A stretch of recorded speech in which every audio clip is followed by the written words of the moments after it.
Especialistas garantiram que o depoimento de Mauro Cid foi a tampa no caixão que faltava para a queda definitiva da narrativa de tentativa de golpe e abolição violenta do Estado Democrático de Direito.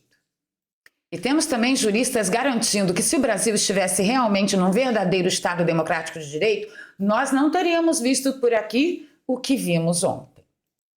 É a minuta que não apareceu, a minuta que não foi assinada, é áudio dizendo que Mauro Cid comprovou que Jair Bolsonaro não ia fazer nada por não ter encontrado provas de fraude nas urnas, provas que terceiros que estavam pressionando Jair Messias Bolsonaro, enfim, saiu todo mundo ileso. Mas isso é para quem leva a sério o império das leis, o que na prática não anda acontecendo muito bem aqui no país.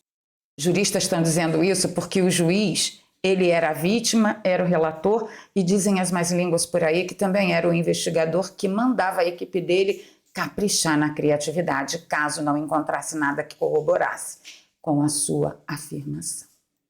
Mas eu, meu amigo, quem sou eu na fila do pão para emitir opinião neste latifúndio que reza da melhor democracia relativa que nós vimos até hoje na história do Maranhão do Sul? Então não se preocupe se você não conseguiu assistir o depoimento de Mauro Cid, que durou mais de 5 horas. Pode colar aqui na grade comigo que em menos de 15 minutos eu vou resumir para você os melhores e piores momentos para o ovo que tudo vê dessa jornada que juristas que levam a sério seu comprometimento com o império das leis estão babando, dizendo: senhores, mas o que é isso? E tem até jornalista de esquerda mesmo assumido, dizendo: ovo, ovo, você passou dos limites. Não esquece meu like logo agora, se inscreve no canal, ative o sininho, dá essa chance pra gente, compartilha aí nos seus grupos e nas suas redes sociais. Se você já é inscrito, reveja tudo por aí que você sabe, né? Nosso canal tá passando por uma fase difícil, mas dessa vez é difícil mesmo. Antes de ir para nossas matérias de capa, eu quero só dar um recado rápido para você. Você sabia que no Brasil existem pessoas comuns como eu e você que estão conseguindo faturar uma grana em dólar sem precisar virar influência, sem fazer dancinha em rede social, sem sair por aí ter que vender um monte de cursinho que você vê aí pela internet a torto e a milhão, e estão conseguindo sim colocar aí no bolso uma grana diária em dólar? E você há de convir comigo, na atual conjuntura econômica do Brasil, ganhar em dólar vira a chave e faz a diferença. Uma dessas pessoas, por exemplo, é a Mariana, que estava desempregada, cheia de problemas, resolveu dar uma chance porque no início ela também desconfiou. Eu entendo, quando o novo acontece, a gente fica meio resistente, é normal, mas eu tô aqui para dizer para vocês que além da minha caminhada de mais de 2 anos ganhando em dólar pela internet, tem a Mariana e tem outros depoimentos também. A Mariana, depois de um tempo de dedicação, conseguiu faturar mais de 980 dólares. Multiplica aí por quase 6. E o Iago, que chegou ontem esse depoimento, que é um case de absolutamente sucesso, com 2 dias de trabalho, depois que ele aprendeu a dominar as ferramentas, ele já conseguiu garantir 88 dólares, gente. 2 dias de trabalho. Pois bem, a boa notícia que eu tenho para você é que no link que eu deixo, tanto na descrição quanto no comentário fixado, vai levar você ao WhatsApp pessoal do Daniel Alvarenga, que é youtuber, meu amigo, e ele liberou para você um mini curso com 3 aulas que vão explicar para você direitinho como que funciona essa coisa de aprender sobre as ferramentas e começar a ganhar dinheiro pela internet a partir da sua casa, na sua hora, no seu momento, do seu celular, do seu notebook ou do seu computador, ganhando em dólar sem precisar falar uma palavra de inglês e sem precisar sair do país. Olha, eu lembro que em 2020 aconteceu, né, o boom do marketing digital, depois vieram as criptomoedas, depois vieram outras oportunidades que certamente você ficou chupando o dedo, vendo o cavalo passar e não subiu em cima. Pois é, eu estou aqui para dizer para você: corre que ainda dá tempo. Eu sou a testemunha viva de que é sim possível ganhar dinheiro pela internet de uma maneira fácil, mais tranquila e que pode trazer aí uma grande garantia econômica e financeira para você e para sua família. Link na descrição e no comentário fixado. Corre lá que as 3 aulas são gratuitas e eu tenho certeza que você vai adorar. Não perde a oportunidade dessa vez, depois não vai reclamar, tá? Indo para nossas matérias, olha só o choque. Eu quase infartei quando eu vi o Demétrio Magnoli falando para Moraes. Moraes vincula a soberania nacional à sua própria pessoa. O problema de fundo não são os Estados Unidos, mas o atropelo das leis brasileiras pelo próprio STF. Demétrio, meu filho, que bicho que te mordeu? Conta aqui para mim, vem nos comentários, porque eu garanto que eu posto a sua resposta. Eu prometo para você, fica aqui comigo, pelo amor de Deus. E aí, vamos para a audiência em si, né? Mauro Cid sobre foto de minuta de golpe. O documento era muito mal escrito, disse ele numa parte do seu depoimento. Esse documento que eu recebi, eu nem lembrava dele. Eu lembrei quando a Polícia Federal me mostrou no depoimento, que foi encontrado. Né? E lembrando bem do que acontecia, como eu recebi um volume grande de mensagens durante o dia, tinha umas que eu não dava importância, né? E deixava para o final do dia para eu ver o que tinha acontecido, o que tinham me mandado, que eram pessoas que não tinham, às vezes, amigos, que não tinham uma ligação direta com o presidente, que foi o caso dessa minuta, desse documento, né? Que aí eu recebi ele, eu lembro depois, né, que eu fazia? Eu jogava para o meu outro número, que eu abria no computador e podia ler, né? Eu lia no WhatsApp web, e aí eu lia o documento. Mas realmente eu não me lembro quem mandou, e realmente é um documento, digamos assim, até muito mal escrito, né, em termos de... Muito mal escrito. Ele falou também no decorrer desse depoimento que várias pessoas apareciam com a solução de ouro, como que tinha que fazer, um monte de gente dava pitaco. E aí, por algum motivo, o atual regime grudou nessa tal dessa minuta que a gente nunca viu e que Bolsonaro não assinou. No frigir dos ovos, olha só que absurdo. Eu acho que esse áudio pode dar um pouquinho de microfonia, tá? Então preparem-se aí. O Mauro Cid disse que o Bolsonaro pegou essa minuta que ele nunca viu e que era um documento mal escrito, dentre tantos outros documentos, tantas outras sugestões que Bolsonaro recebeu, mas esse especificamente, ele diz que Bolsonaro editou e deixou só o Alexandre de Moraes como preso, olha só. Retirando as autoridades das prisões, né? Somente o senhor ficaria como preso, o resto não. Oh, meu Deus, olha o beicinho dele, eu tenho até dó.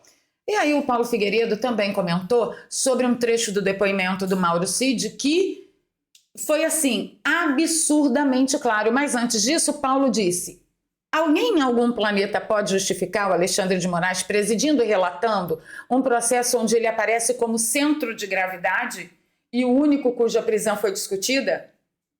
Aí ele fala, na opinião do Paulo Figueiredo, tem que ser muito desonesto.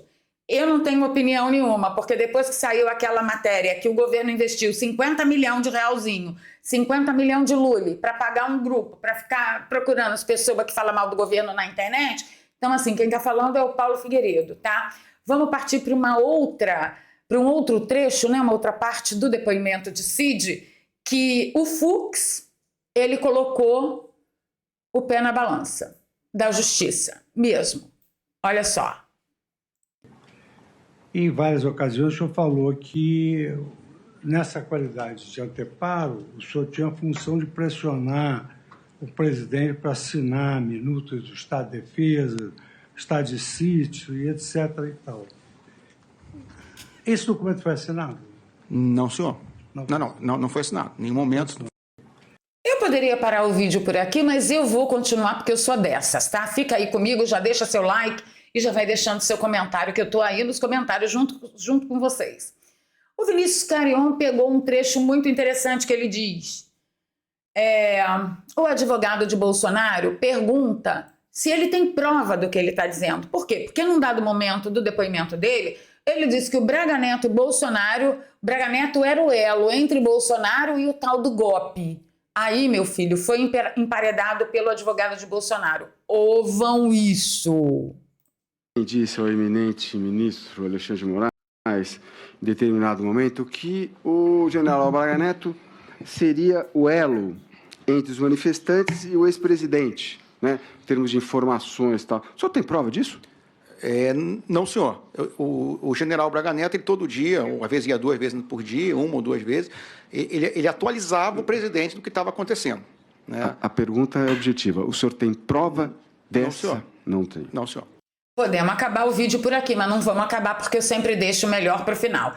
E aí o Paulo Figueiredo, ele comenta, gente, o Cid, num dado momento do depoimento, inocentou completamente o Paulo Figueiredo. Por quê? O Paulo Figueiredo está sendo acusado de um monte de coisa através da delação do Cid, que só tem a palavra e, como nós vimos até agora, não tem prova nenhuma do que ele fala. Nunca uma delação, por exemplo, da Lava Jato foi aceita só por base no que o delator estava falando. O delator tem que contar a história e apresentar provas do que ele estava falando, ou indícios fortes para que a polícia investigasse. Mas no caso do Cid, só parece que está sendo tudo diferente, tá? E o Cid falou, quando ele foi perguntado, você entregou essa minuta de golpe para o Paulo Figueiredo? Você conhece o Paulo Figueiredo? O Cid falou, olha, não conheço, estive com ele uma vez nos Estados Unidos, eu estava acompanhando o presidente Jair Messias Bolsonaro e ele se encontrou com o presidente, foi a única vez que nos vimos, nunca nos falamos.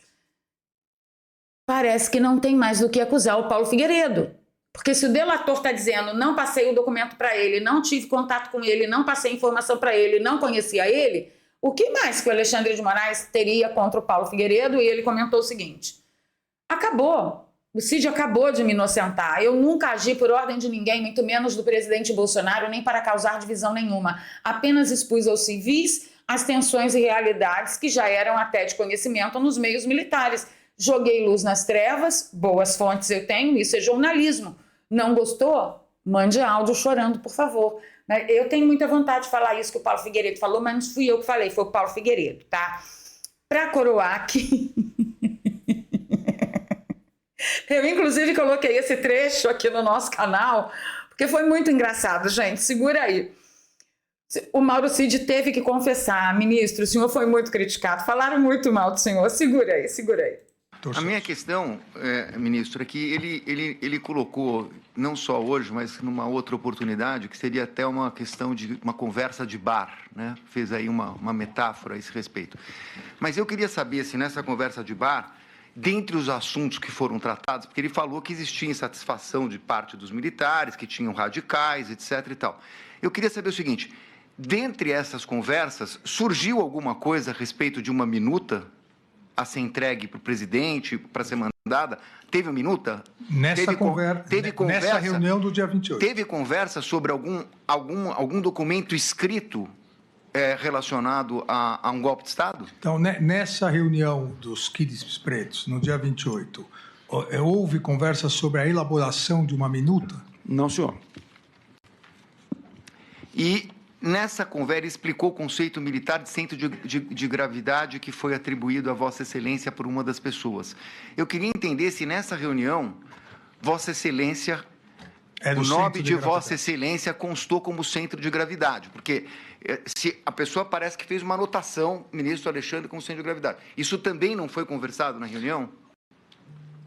Foi conversado algo sobre o meu nome nessa reunião? Sim, senhor.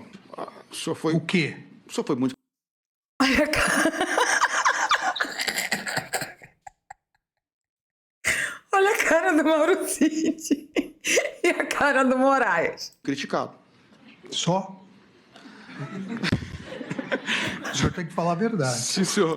Presta atenção em quem está atrás do Mauro Cid, todo mundo caindo na gargalhada. E o Alexandre de Moraes fala, o senhor tem que falar a verdade. Ministro... Eu estou acostumado. Já, sim, senhor. E só uma coisa que depois é que a Polícia Federal não está aqui, porque há uma contradição no depoimento. Falou que era conversa de bar, com guaraná e salgadinho. Então não era conversa de bar. Né? Mas o que mais falava sobre mim? É a pergunta do doutor advogado, por favor. Ministro, as pessoas criticavam muito o senhor. As mesmas críticas que o senhor recebe, os mesmos xingamentos, de certa forma, passaram por ali. Não vou dizer que não houve, porque houve, né? Até porque era uma conversa mais... Era uma conversa de bar. Numa conversa de bar, supunha-se que nós poderíamos falar à vontade, falar, olha, eu te odeio, se eu pudesse eu jogava você bem dentro da privada, dava descarga, cuspia em cima, limpava o pé. Não pode. Como vocês estão vendo, uma conversa de bar está tendo que ser relatada com a chamada de atenção de que você tem que me falar a verdade em pleno Supremo Tribunal Federal. Uma conversa de bar. Certinho? Maravilhoso Estado Democrático de Direito. Imagina. O que você vai ler na mídia, meu bem? Você vai ler na mídia que o Mauro Cid entregou tudo, que agora Bolsonaro está ferrado, que agora tem prova a respeito de tudo.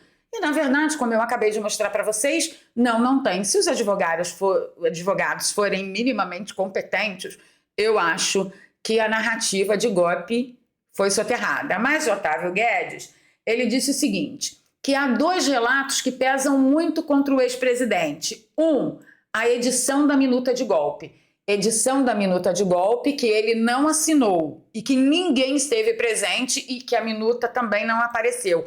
Nem a anterior e nem a editada. E 2, pressão para mudar o relatório sobre as urnas. Isso não aconteceu. Quero deixar bem claro aqui para vocês que tudo que Mauro Cid falou foi: Bolsonaro pressionou sim a todos que estavam acompanhando, né, acompanharam a apuração e o desenvolvimento da eleição das Forças Armadas, fizessem um relatório técnico e fossem atrás do que tivesse que ir, né, que era busca de prova de fraude.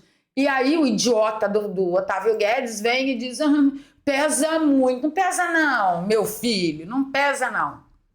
E ainda tem o Guga Noblar dizendo que, olha, tava o Luciano Huck, tava o cara do Coco Bambu, ouça o áudio em que Mauro Cid lista os empresários que pressionavam Bolsonaro a conseguir no Ministério da Defesa um relatório contra as urnas. Sim, um relatório verídico, um relatório real, um relatório com provas. Como não se conseguiu, nada foi feito, certinho? Aí ele diz aqui, Pazuello também procurava meios de instalar um estado de exceção por meio do artigo 142. Eu não aguento, gente, eu tenho que ir. Estado de exceção através de um artigo constitucional, que eles agora passaram a fazer de conta que o 142 não existe. Mas, enfim, vou mostrar para vocês aqui. Que desastre. À luz da resposta dele, eu tenho um áudio aqui do telefone dele que está nos autos. Posso colocar? Por favor. Porque eu não sei. Oi, general, bom dia. Ontem o presidente, eu senti que ele já praticamente, acho que desistiu de qualquer coisa ou de qualquer ação mais contundente. Ontem, por várias vezes, ele comentou que o governo Lula, é um possível governo Lula, como ele sempre fala, não daria certo, ele vai meter... Só vou parar para dizer para vocês que Bolsonaro teve razão, mais uma vez, tá? Meter o pé pelas mãos, ele vai botar os servidores tudo contra ele, né? Tanto que ontem ele comentou e pediu para deixar tudo andar em termos de relatório, que não quer que ninguém fique pressionando nada. Acabou, senhores! Acabou! Acabou! Pelo menos é isso que eu acho, baseada em opiniões de juristas e especialistas e baseada na realidade que eu tô vendo. Assim, não sei se eu posso me basear na realidade, se já não tá proibido me basear na realidade. Mas, em todo caso, eu quero saber de vocês agora o que vocês acharam. Por esses trechos simbólicos que eu trouxe aqui para vocês, já deu para entender a quantas andaram as coisas ontem lá neste país, meu Deus? Deixa aí nos comentários para mim. Ficando por aqui, pedindo seu like, seu compartilhamento. Aqui tem um Pix, se você gosta do meu trabalho e pode me apoiar, eduarpravaleria@gmail.com. Na descrição eu deixo 2 contas bancárias e uma conta no PayPal, caso você me acompanhe de fora do Brasil e queira nos brindar aí com a sua generosidade, também em dólar, euro, libra, então, tudo bem-vindo. Bora para os comentários, que é o melhor momento deste programa, a hora que eu entendo, através dos comentários de vocês, se nós aqui fizemos um bom trabalho. Bora lá.